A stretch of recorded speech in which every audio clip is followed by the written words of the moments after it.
ดีหัวแห้ง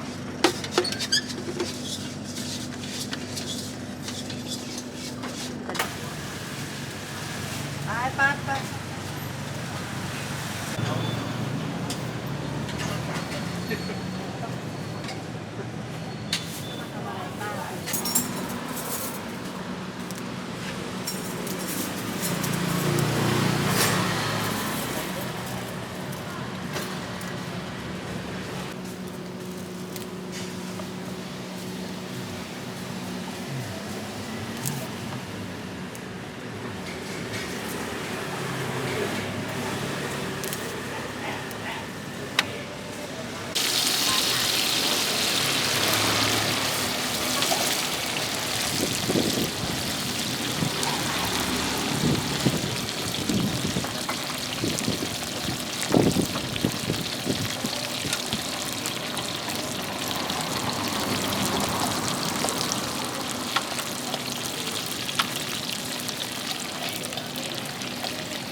ขาดเลยมันทิ้งเลยแต่งไม่ได้ลืม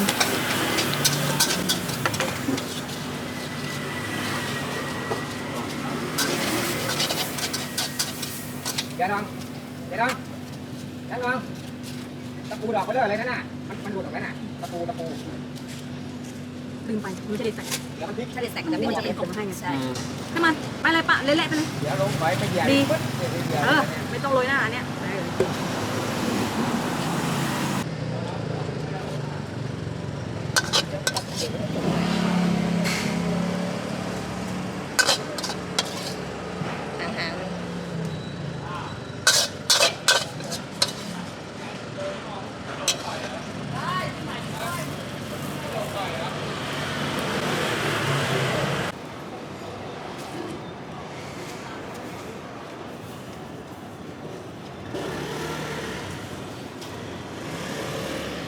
ชัน